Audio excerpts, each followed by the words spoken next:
El terror en el cine, en la literatura, en la televisión, tiene una función, y esa función básicamente es exorcizar nuestros miedos. Nos enfrentamos en un entorno controlado a una versión exagerada, metafórica, de esos miedos, y cuando acaba la proyección, cuando se termina el libro, nos sentimos triunfadores. Y ahora mismo muchos de nosotros tenemos miedo. Por nosotros, por nuestros seres queridos. Puede que exagerado, pero no voy a ser yo el que lo critique, ni muchísimo menos. Y si hay un género que es metafórico de la situación en la que estamos inmersos, casi sin darnos cuenta de cómo hemos llegado hasta aquí, ese es el apocalipsis zombie. Y he pensado que lo mismo era una buena idea, por aquello de distraer la mente y de jugar un rato con un miedo ficticio para olvidar el miedo real. Hablar de la multitud de teorías de conspiración, de datos más o menos extraños, de teorías no de conspiración, que se empeñan en traernos esa inquietante posibilidad al reino de lo posible, al reino de lo real.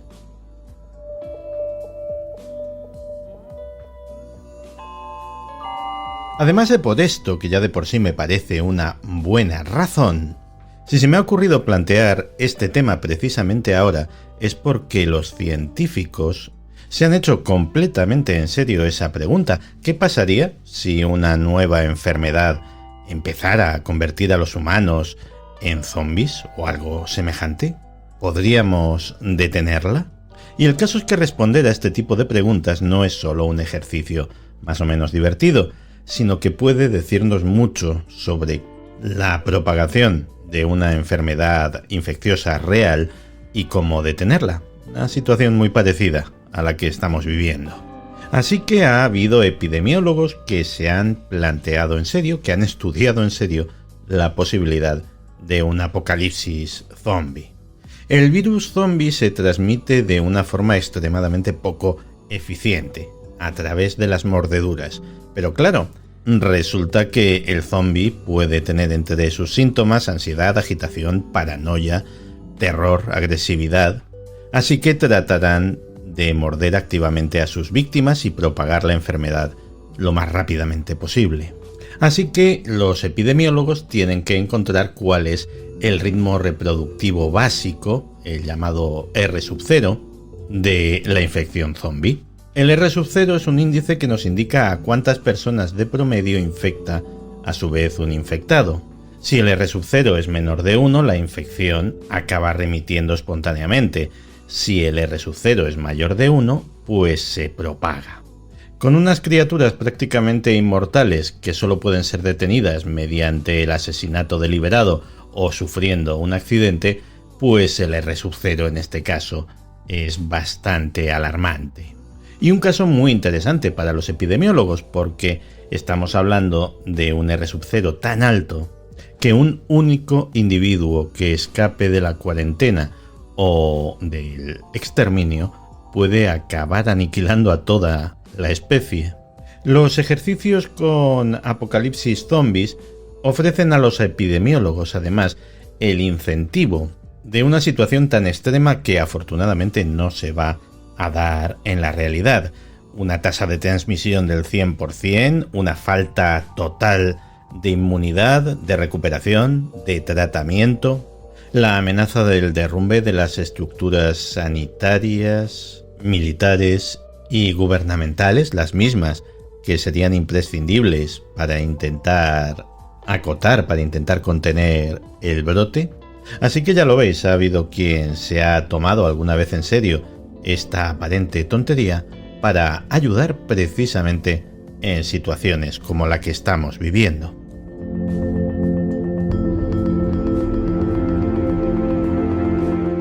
Hace cosa de un año, en febrero de 2019, los expertos en salud comenzaron a emitir una advertencia que parecía sacada de una serie o una película de serie B. Una infección, conocida coloquialmente como la enfermedad de los ciervos zombie, estaba arrasando el globo y podía dar el salto a los humanos. Lo de los ciervos zombie puede sonar a broma, pero no lo es en absoluto. Es más, el parecido con los zombies de la ficción asusta un poco. Su nombre oficial es la enfermedad de desgaste crónico y es una infección que va corroyendo el cerebro de los ciervos, causando que los animales exhiban síntomas muy parecidos a los de los zombies, incluyendo la agresión indiscriminada, la dificultad para caminar y signos de demencia. Afortunadamente no son inmortales como los zombies de las películas y acaban muriendo a causa de la infección. Pero claro, esto era solo la primera parte del problema. La otra era que algo tan terrorífico terminase pasando a los seres humanos y creando lo más parecido que podríamos tener en la realidad a una epidemia zombie. Y el problema procedía de la caza. Ya sabéis, se caza a un animal enfermo o infectado, pero que no presente síntomas todavía, se come su carne y vaya usted a saber lo que pasa después. Hay un precedente escalofriante. Tomó casi una década que los expertos en salud se dieran cuenta de que la enfermedad bovina, la famosa enfermedad de las vacas locas, había dado el salto a los humanos. 10 años. Y en el caso de los ciervos, el patógeno no solamente está extendido por el músculo, que básicamente es lo que se come del animal, sino que además la cocina no servía para destruirlo. De momento, todos los cazadores saben que es una verdadera temeridad ingerir la carne de un animal antes de que haya sido convenientemente analizada por un veterinario, pero si hay que hablar de temeridades asociadas a una infección, a una epidemia, hay que reconocer que en las últimas fechas hemos presenciado unas cuantas, ¿no?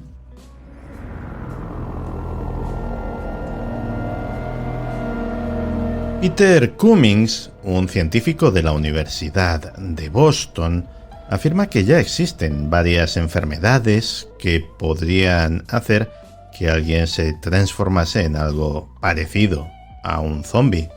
Incluso afirma que un apocalipsis zombie podría incluso ser posible si un brote de una de estas enfermedades se extendiera rápidamente y mutase.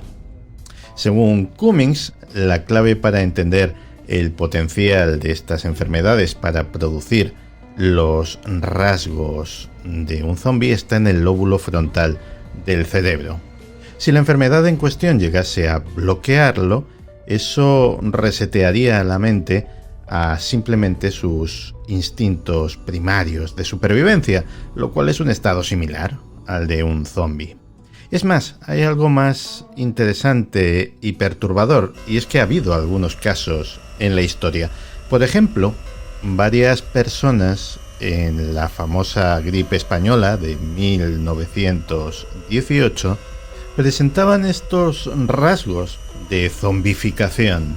Estos individuos contrajeron una encefalitis letárgica relacionada con el virus de la gripe y cayeron en un estupor catatónico, no reaccionaban, estaban ausentes. Sin embargo, cualquier estímulo de otra persona durante ese tiempo hacía que los pacientes enloquecieran y mostrasen una agresividad inusitada. En fin, entre unas cosas y otras, no es extraño que los militares tengan una respuesta planificada a una emergencia zombie. Veréis, en 2014 salió a la luz un documento militar desclasificado estadounidense que tenía fecha del 30 de abril de 2011. El documento tenía el nombre en clave de CONOP 8888 y básicamente detallaba un genuino plan militar de contingencia para combatir un brote de zombies. Aparecían constantemente palabras o frases como aislar la amenaza, zombies por aquí, zombies por allá. El revuelo que se organizó, como podéis imaginar, fue considerable y los militares se vieron obligados a dar alguna explicación y declararon que la palabra zombies no había que tomársela en serio, que simplemente se utilizaba como sustitutivo del verdadero objetivo al que se refería el documento, pues para evitar algún incidente diplomático y que alguien se sintiera señalado.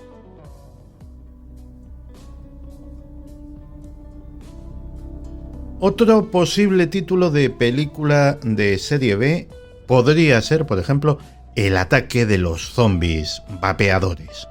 Todos recordáis la serie de muertes que hubo hace unos meses en Estados Unidos asociadas al uso de vapeadores. Vapeadores en los que se metían líquidos que contenían cannabidiol, un compuesto del cannabis que en sí mismo no es perjudicial, pero que en esos líquidos pues estaba contaminado con algo que provocaba esas enfermedades pulmonares y esas muertes. ¿Y qué era ese algo? Pues presuntamente un misterioso producto químico de investigación que, supuestamente, provoca síntomas parecidos a los de los zombies. Y esto no lo digo yo, lo dice John McAfee, el creador del antivirus McAfee, uno de los primeros que hubo, que ya de por sí es un personaje con una biografía un tanto delirante y que últimamente pues se dedica a su labor de millonario, figura pública y suministrador habitual de titulares altisonantes. Y lo cierto es que no le falta razón, al menos en que el producto químico misterioso que contamina el líquido de estos vapeadores pues no fue identificado. La mayoría de los afectados, y hubo más de 200, eran gente joven de menos de 40 años, muchos adolescentes que tenían dificultades respiratorias, dolor en el pecho, vómitos, diarrea, fatiga extrema y en algunos casos llegaron a fallecer. Pero vamos, no creo que hayan sido víctimas de un líquido zombie, sobre todo conociendo la peculiar reputación de McAfee y su adicción a acaparar atención pública. Es una de sus adicciones, tiene más. Pero también hay gente con prestigio académico que se apunta a las teorías sobre zombies. Por ejemplo, la doctora Samita Andreansky, investigadora de la Universidad de Miami, que en su día declaró que si bien la resurrección de los muertos pues era un escenario muy improbable, la mutación de un virus semejante a la rabia no lo es. Una cepa mutada de rabia podría propagarse por todo el mundo y causar una enfermedad casi idéntica a la visión típica de un zombie. Además, las perspectivas si sucediese esto serían nefastas, porque no tenemos que olvidar que la rabia tiene vacuna, pero no tiene cura.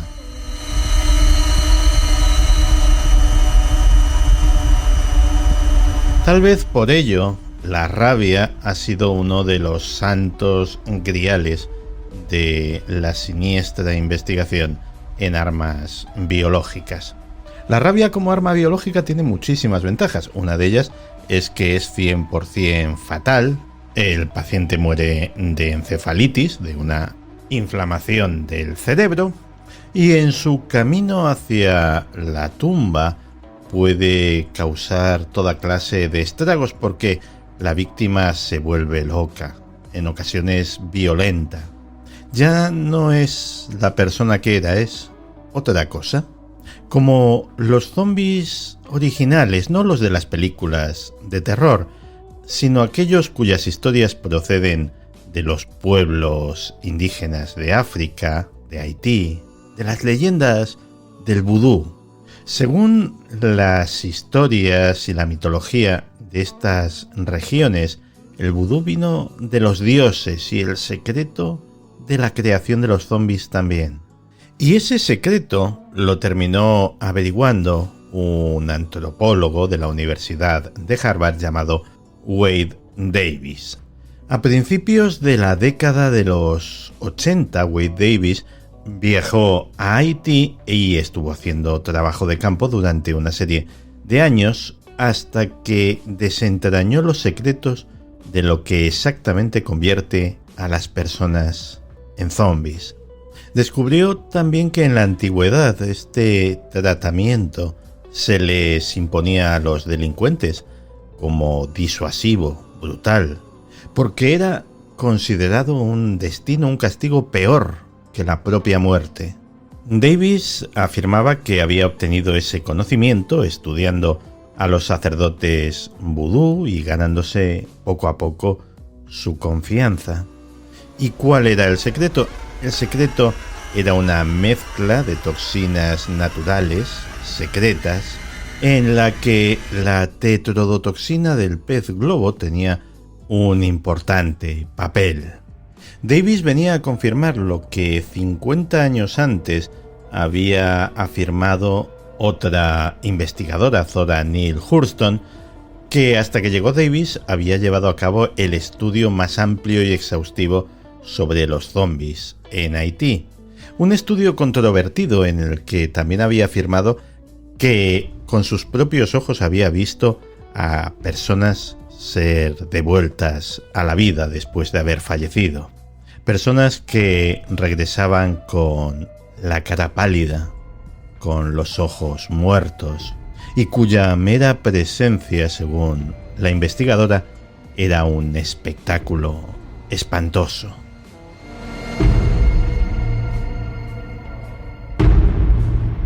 Hablábamos de los ciervos, pero en realidad hay muchos ejemplos de zombies en el reino animal.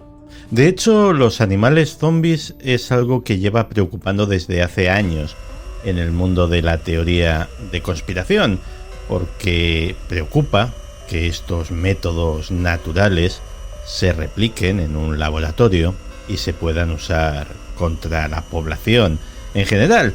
Es fácil entender estas preocupaciones, pero tampoco hay que desdeñar el poder zombificador de los medios de comunicación, aunque eso es otra historia. ¿Cómo se crean estos animales zombies? En muchos casos surgen cuando un parásito entra en el sistema nervioso de un animal a través de la cadena alimenticia. Y el parásito no solamente se alimenta de su huésped, sino que hace algo mucho más terrible. Toma el control de ese sistema nervioso y se hace cargo de los movimientos del animal. Y una vez ha tomado el control de su huésped, lo que hace es sacarlo a la luz, ponerlo al descubierto, a la vista de sus depredadores naturales. ¿Para qué? Pues básicamente para que ese depredador natural se coma al huésped y de esta manera el parásito pueda entrar en su organismo y repetir el proceso. La naturaleza a veces puede ser muy siniestra, ¿eh? El que a mi juicio es el mejor videojuego que hay sobre zombies, una verdadera obra maestra, The Last of Us, parte de la premisa de que el parásito que toma el control, en este caso de los seres humanos, es un hongo. Cuando lo vi por primera vez me pareció un argumento increíble, un recurso de guión maravilloso, pero ¿cuál no sería mi sorpresa al descubrir que era algo que estaba basado en la realidad? Hay hongos que se instalan en insectos y los convierten en juguetes, en sus marionetas, como el hongo que infecta a las hormigas carpinteras de Brasil. Manipulada por el parásito, la hormiga abandona la seguridad del hormiguero, se adentra en el bosque, se ancla a una hoja y allí espera a que el hongo colonice por completo su organismo hasta que finalmente atraviesa la cabeza del pobre insecto, liberando un montón de esporas que acabarán infectando a otras hormigas.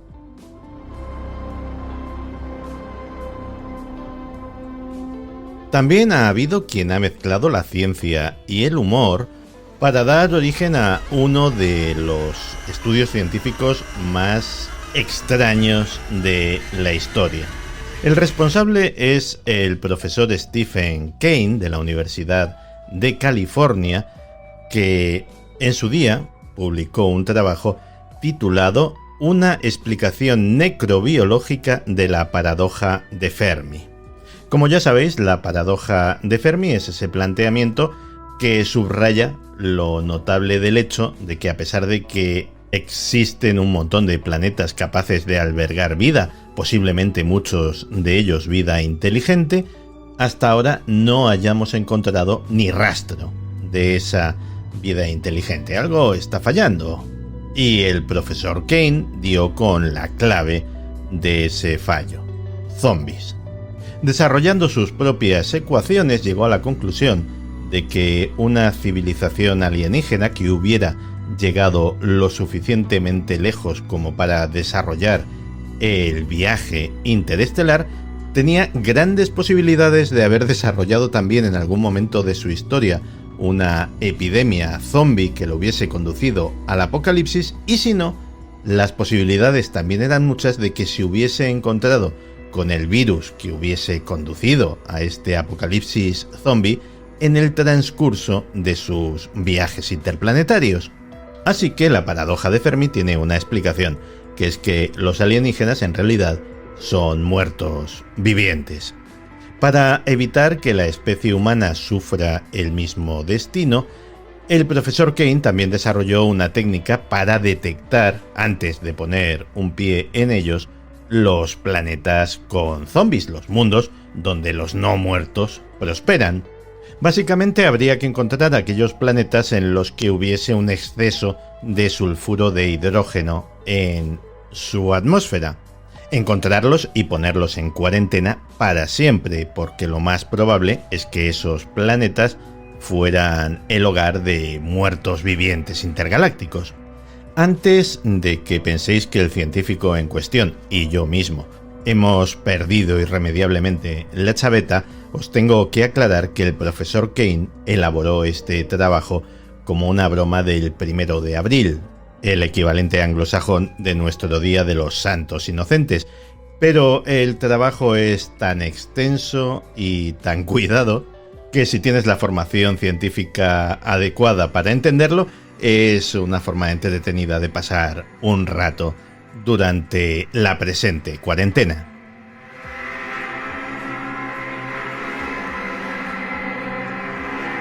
Una de las muchas enseñanzas que hemos sacado de la presente crisis es que las películas de terror no exageran en absoluto. Si algo como un virus zombie se propagase, lo haría de una forma rapidísima. Vivo en Madrid y puedo constatarlo. Hace una semana vivía en una ciudad alegre, llena de vida, y ahora solo salgo para pasear al perro, que, como entenderéis, pues tiene que seguir haciendo sus cosas de perro, y ambos caminamos por avenidas vacías en medio de un silencio sepulcral, como si fuéramos Will Smith y su compañero en la película Soy Leyenda. Y digo una semana, pero los que vivimos aquí sabemos que el cambio fue de la noche a la mañana, de un día para otro. Volvamos a la epidemiología. El Departamento de Física y Astronomía de la Universidad de Leicester se planteó seriamente cuánta gente sobreviviría a un apocalipsis zombie, y para ello utilizó los modelos computerizados que existen y que utilizan los epidemiólogos pues para calcular estas cosas, como la crisis actual. Y los números que sacaron no son nada halagüeños. En el mejor de los casos, utilizando el modelo más favorable, 100 días después de que surgiese el primer zombie, solamente quedarían en el planeta 200 millones de personas. 200 millones de seres humanos de 7.500 millones con los que se empezaba. Pero la cosa con el tiempo, si la extendemos, empeora, porque a los 1000 días, el momento en el que el modelo estima que el número de zombies empezaría a declinar drásticamente, a los 1000 días tan solo quedarían 67 millones de seres humanos. Es decir, 88 supervivientes por cada 10.000 personas. Y como he dicho, estamos utilizando el modelo más favorable, porque había modelos que cuando se aplicaban arrojaban un resultado absolutamente estremecedor. Y es que a los 100 días tan solo quedarían 273 personas vivas en el planeta. No 273 millones, 273 personas. Y tú y yo no somos una de ellas, seguro.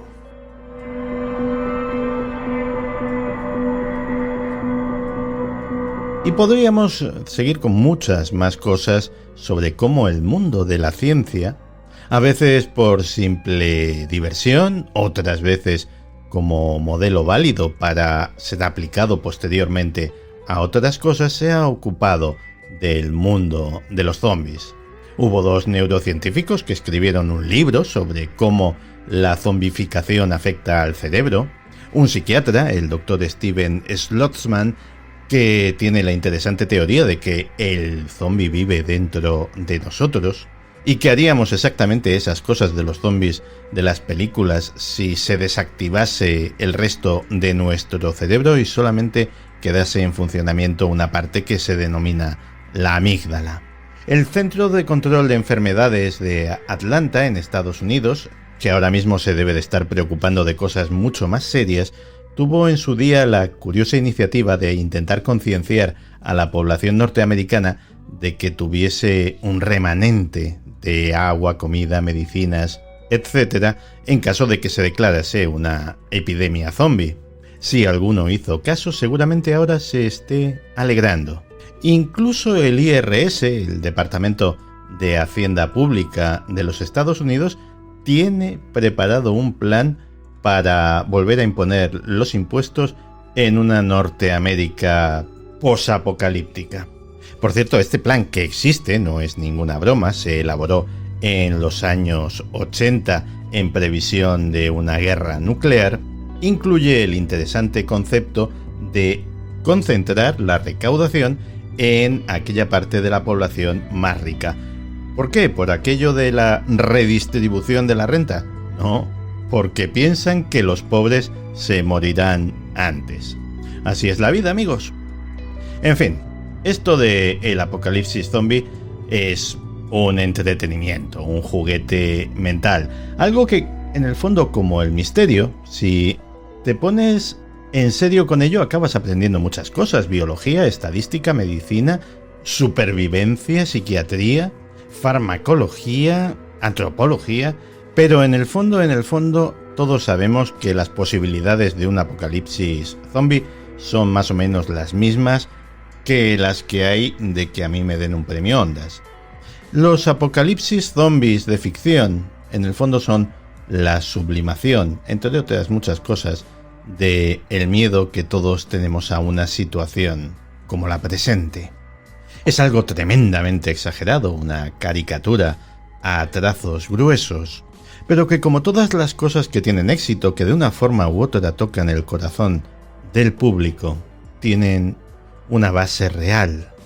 Y la base real que nos vale en esta situación es la resiliencia. Somos los descendientes de incontables generaciones de supervivientes, de antepasados que han afrontado las dificultades mayores que imaginarse pueda, cosas que a nosotros nos parecerían insoportables, pero ellos las soportaron y nosotros las podríamos haber soportado si hubiera llegado el caso. Y ahora estamos ante una situación complicada, inédita.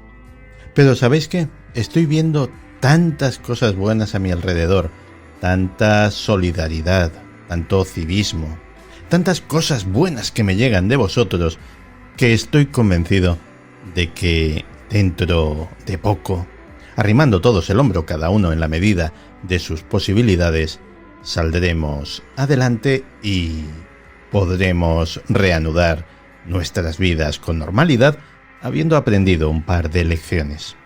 Porque, a fin de cuentas, ya lo habéis visto, ni siquiera un apocalipsis zombie podría con nosotros.